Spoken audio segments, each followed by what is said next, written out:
Watchdog groups suspect the man. Oh, gente! Piacenza war der einzige italienische Flieger hoffte, der noch Platz bot. On va parler de l'emploi? Incidemment, non.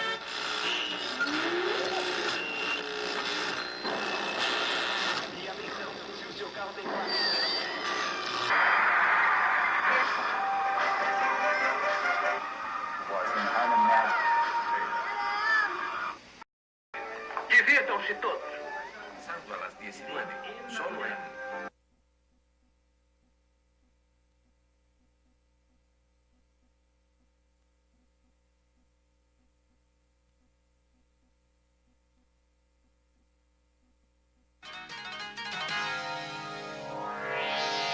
Pense no futuro, o mundo pode acabar.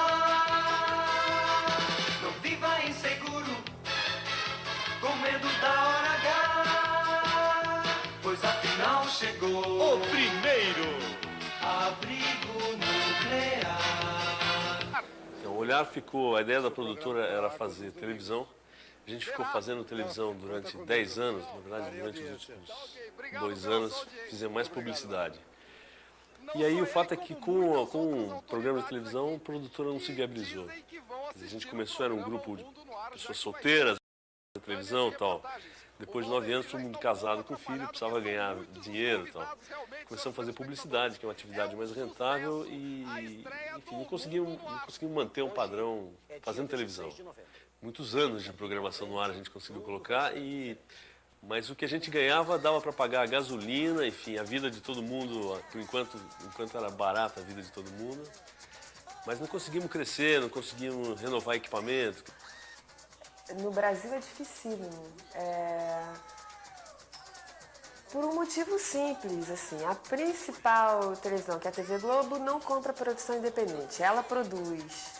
Aí você começa a ter poucas opções. Se você tem um programa na mão hoje, como é que você vai fazer para vender ele, para veicular ele? As possibilidades são mínimas. Para você viabilizar uma produção independente, é complicado, acho que em qualquer lugar, entendeu? Um pouco mais aqui, porque tem menos televisões e porque a filosofia é toda para não viabilizar a produção independente, né? E até quando eu comecei a fazer vídeo, eu me lembro assim, a gente fez uma produtora, comprou um equipamento. Era ilegal, você não tinha direito de comprar equipamento. Ou seja, para você ser um produtor independente, você era ilegal. Eu me lembro chegando no aeroporto com um esquema armado, entendeu? Eu estava me sentindo uma contrabandista, uma traficante, e na verdade eu estava trazendo 2 máquinas para trabalhar. Com relação à participação da produção independente, eu pessoalmente sou muito favorável à ideia de que tenhamos um incentivo, né? Um fomento da produção independente de vídeo, de programação, visto, como eu disse, a imensa necessidade hoje, em função da TV por assinatura e outras tecnologias, mas ao mesmo tempo pouca indústria desenvolvida nessa área. Eu acredito que devamos ter algum tipo de... Agora, eu acho que também que para isso seja possível, o setor teria que se organizar mais. Acho que o setor está muito desorganizado, muito disperso. A gama é enorme de produção independente, produtores independentes, mas que acho que ainda continuam dependentes pela falta de espaço em poder estar difundindo a sua produção. Com essa abertura e regulamentação de TVs de baixa potência, seja de radiodifusão, seja de cabo-difusão, com essa reorientação da própria TV privada no país, eu acho que abre-se uma perspectiva muito grande para a difusão dessa criatividade, desse lúdico, desse fazer televisão com poucos recursos e através da criatividade conseguir veicular um bom material. Eu vejo uma perspectiva muito grande daqui para frente. Eu acredito que o caminho seja cada vez mais se utilizar a produção independente, porque quer queira, quer não queira, ela acaba trazendo o benefício até do custo para a emissora. Então eu acho que a produção independente tem um caminho grande no Brasil a percorrer e ela já deu seus primeiros passos. Ainda tímidos, mas vai com o correr do tempo crescer cada vez mais. Que a televisão não seja um inferno interno, ermo, ver no excesso eterno, quase nada, quase nada.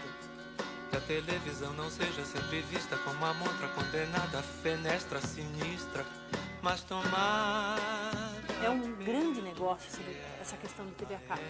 Então que ela também ofereça efetivamente a integração da própria sociedade nesse meio, né?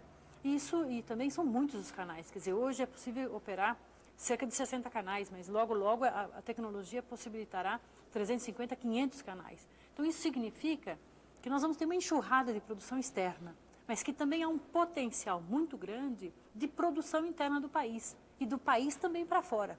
Nesse momento, a produção independente ela vai ser hegemônica da produção de televisão, porque historicamente na televisão brasileira a televisão produziu tudo que veiculava, né? Ou a maior parte. Isso tentou ser combatido durante anos a fio através da legislação, mas isso é uma coisa que não se pode combater através da legislação por várias razões. A maior delas, que as grandes corporações que têm condição econômica de produzir tudo que veicula, essas grandes corporações têm também condições de barganha política para impedir que uma legislação no sentido contrário seja feita. Com esta nova situação, com esse novo ambiente de distribuição de sinais, o que acontece é uma proliferação tão grande de emissoras, de redes distribuídas por meios físicos ou por MMDS, que torna-se completamente impossível, né, a produção de tudo o que é veiculado. Essa produção mais arejada, onde tem espaço para experimentação, para criação, para ousar mesmo com a linguagem, com o recurso vídeo, televisão, eu acho que essa produção, a entrada dela na televisão em se tratando de redes, é discutível, é complicado, porque isso depende de um desejo dos donos das emissoras, depende de uma...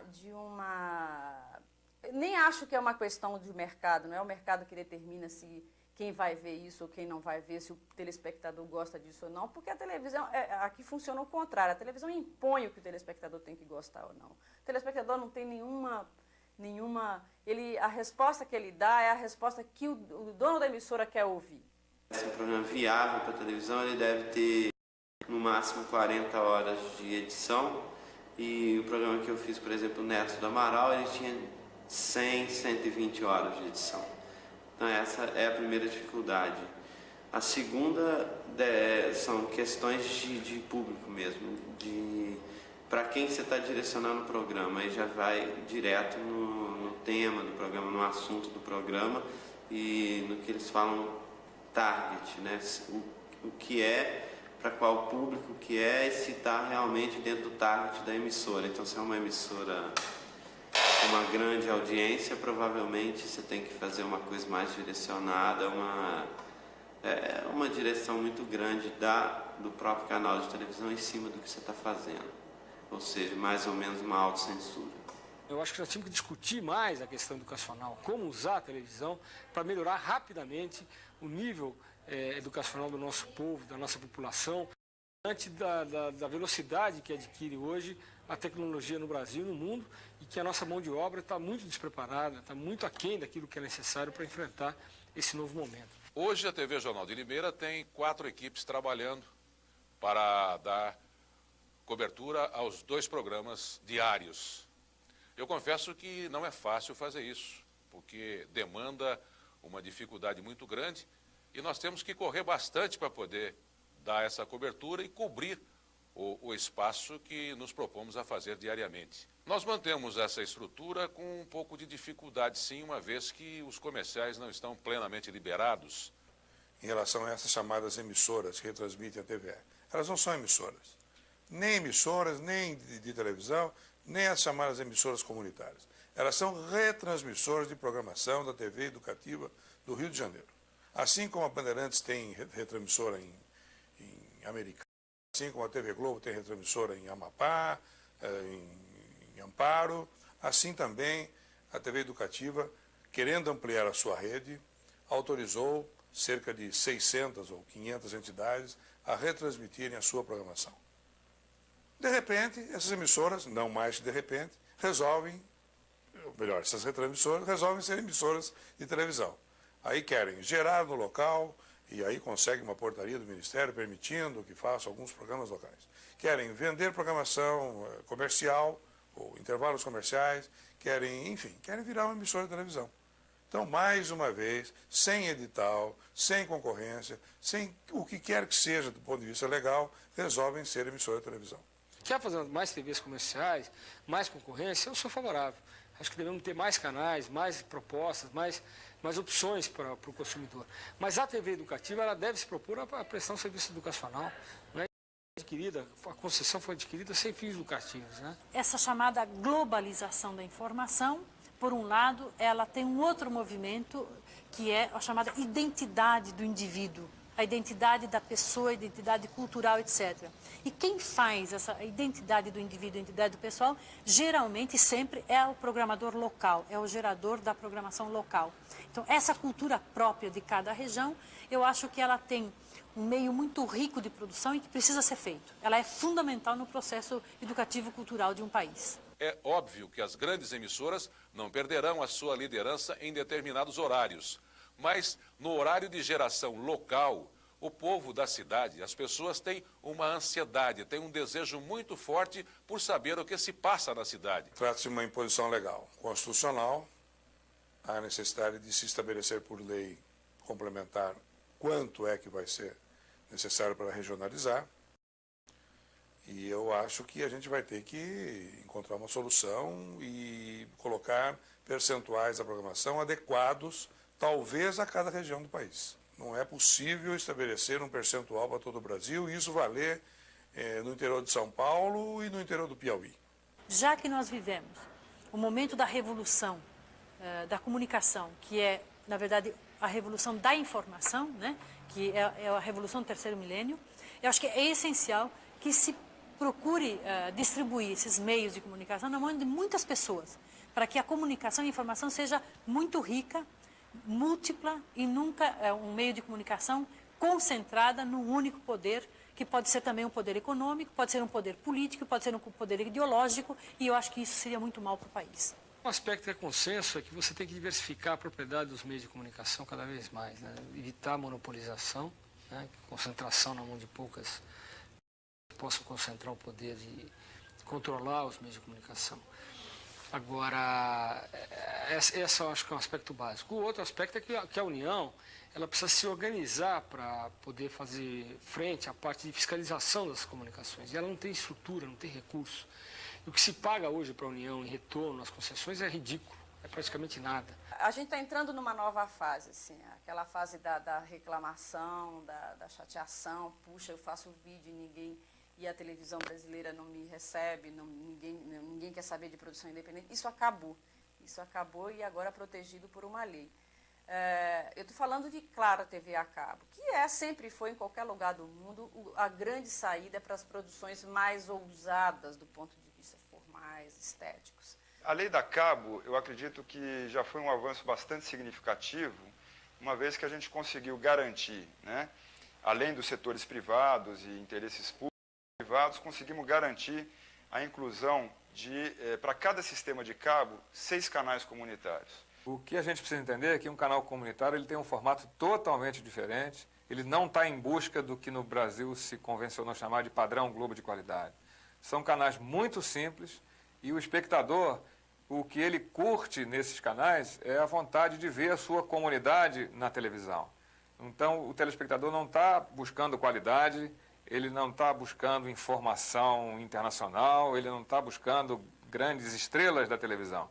A estrela que ele busca ali é o homem da comunidade, alguém que ele vê na rua.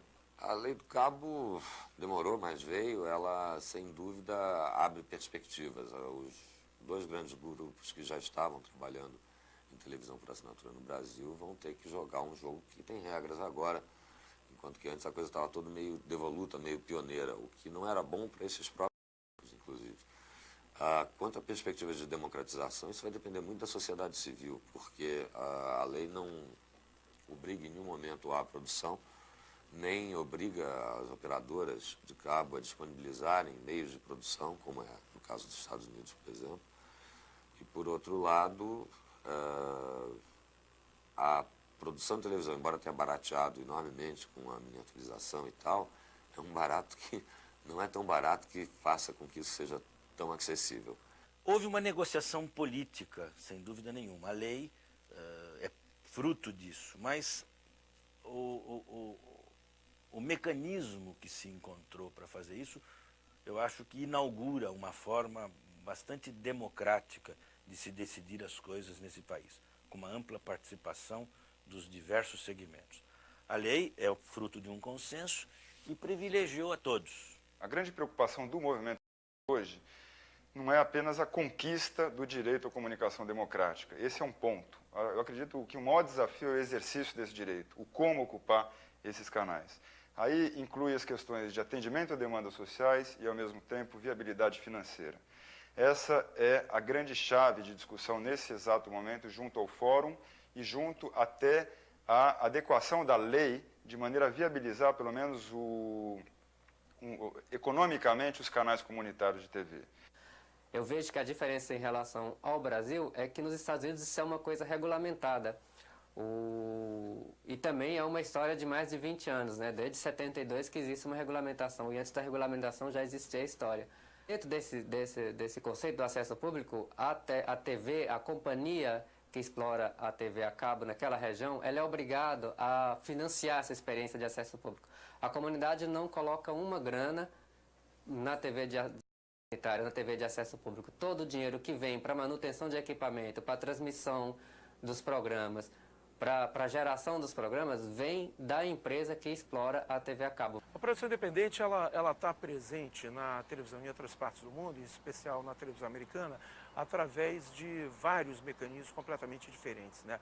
No caso da PBS, quer dizer, uma televisão pública, é uma televisão mantida pelo público, mas é uma televisão por broadcast, é uma coisa que acontece há muitos anos, é uma televisão que basicamente compra a sua programação de produtores independentes. O mesmo acontece em várias televisões por broadcast do mundo, na Europa, Channel 4, na Inglaterra é um exemplo tipo disso. Agora, o ambiente de TV por assinatura, o ambiente de TV a cabo especialmente, e agora, sobretudo, também o ambiente de televisão por DBS, ele virtualmente força essa situação, ou seja, você passa a distribuir uma quantidade tão grande de canais que esta produção ela só pode se viabilizar através da produção independente. Nos Estados Unidos tem em todos os estados mais importantes, concentrado naturalmente mais na Califórnia, em Nova York, Boston, por ali, esse centro de mídia, que na verdade assim, é um espaço subvencionado, uma parte sempre, como tudo, uma parte pelo governo americano, as fundações, e uma parte pequena pela receita que esse lugar mesmo gera. E tem uma outra coisa que é muito legal, que é super importante para os artistas, que é uma produtora mesmo, né? Que eles chamam de finish house para artista. Está lá uma ilha montada, sempre atualizada do ponto de vista de equipamento, e eles coproduzem projetos. A televisão por assinatura vai implicar numa revolução no mercado de televisão no Brasil. Uma projeção feita seria um potencial de 6 milhões de assinantes nos próximos 5 anos. É um número grande, mas perfeitamente atingível. Esses canais certamente demandarão novos programas, novos produtos. Por isso que, no limite, apesar de eu ter um lado um pouco pessimista em relação à explosão da produção independente na televisão por assinatura no Brasil, porque os problemas de custo são muito grandes, haverá certamente uma oportunidade maior de se trabalhar. A mentalidade da televisão por assinatura será de parceria com produção independente. Em nenhum momento será possível a uma organização ela querer produzir tudo que ela tem que levar ao ar hoje 4, 5, 6 canais, dezenas de canais que vão aparecer no Brasil. Agora, quando a gente fala de uma TV comunitária, a gente está falando de experiências que não exigem padrão de qualidade e competição. Aí vai haver também oportunidade para produtores independentes, oportunidades que vão aparecer mais rápido do que nos canais competitivos, digamos assim. Eu acho que quanto mais você puder ter programas específicos, diferenciados, que é como acontece na Europa, entendeu? Em geral, mais você vai ter espaço para diversificar, ou seja, quanto mais você diversificar, mais você vai precisar de pessoas em lugares diferentes, com estruturas e lógicas de produção diferentes para trabalhar para você. A ideia da rede de televisão é uma ideia que está se superando, que está sendo superada. Quer dizer, a cada vez mais a ideia da programação, ou seja, o público cada vez menos está interessado assistir a emissora A, B e C, mas ele está interessado em assistir o filme A, o filme B, o evento esportivo A, o evento esportivo B, o documentário A, o documentário C, que o público mal sabe de onde provém. Nós temos um convênio assinado com a Unicamp, um convênio guarda-chuva, onde que o nome é dado por eles, onde existe aplicaríamos aí uma sinergia para poder produzir coisas. A Unicamp produziria, a Unicamp é um manancial, tem vários departamentos envolvidos nisso, e nós, da nossa parte, também transitaríamos esse programa. É importante que a universidade comece a se preocupar em ser um polo de desenvolvimento da televisão comunitária, porque acho que a universidade tem um papel que será visto por os outros setores da sociedade civil a contribuir com uma televisão comunitária com muita lógica, né? A universidade fará esse papel melhor, por exemplo, do que um partido político, né? E acho que ela tem que tomar essa iniciativa. A universidade é um centro de discussão de ideias e terá que ficar necessariamente aberta para qualquer tipo de ideia que venha a ser discutida na TV comunitária. Eu acho que agora tem mais espaço para a produção independente e a coisa está muito mais profissional. Primeiro que o mercado abriu muito, né? Com essas TVs a cabos, mesmo o mercado internacional, pensar em produzir hoje para o mercado internacional não é um absurdo, é uma coisa razoável. Uns 10 anos atrás era um sonho, né? Eu nunca fui em nenhum lugar para falar de vídeo brasileiro, para tentar alguma entrada nesses lugares, sem levar, é claro, o trabalho das pessoas e não conseguir prender a atenção das pessoas completamente, deixar as pessoas absolutamente curiosas com isso. É uma coisa que é prazer, é um trabalho prazeroso fazer, porque você está levando um trabalho de qualidade. Tem essa coisa do humor e de um frescor mesmo, do ponto de vista de como você estruturar um documentário, rompendo absolutamente com aquelas regras de um documentário padrão, que é genial. Eu acho que essa assim, é a coisa mais forte quando a gente pensa de vídeo do Brasil lá fora. É um grande negócio essa questão do TV a cabo. Quanto à perspectiva de democratização, isso vai depender muito da sociedade civil. Eu acho que nós temos que discutir mais a questão educacional. A televisão por assinatura vai implicar numa revolução no mercado de televisão no Brasil. A ideia da rede de televisão é uma ideia que está se superando. Então eu acho que a produção independente tem um caminho grande no Brasil a percorrer. Eu acho que agora tem mais espaço para a produção independente e a coisa está muito mais profissional. Acho que ainda continuam dependentes pela falta de espaço. Acho que o setor está muito desorganizado, muito disperso. No Brasil é dificílimo. As possibilidades são mínimas. Porque isso depende de um desejo dos donos das emissoras. Eu acho que é essencial que se procure distribuir esses meios de comunicação na mão de muitas pessoas. Um potencial de 6 milhões de assinantes nos próximos 5 anos. Eu acredito que o maior desafio é o exercício desse direito, o como ocupar esses canais. Você tem que diversificar a propriedade dos meios de comunicação cada vez mais, né? Evitar a monopolização.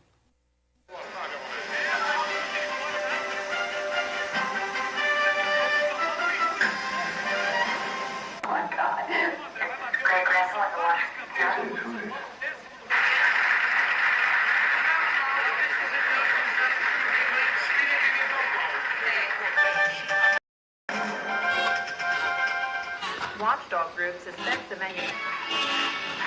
Oh, gente! Piacenza war der einzige italienische Flieger auf der noch Platzboot. On va parler de l'emploi? Incidemment, non.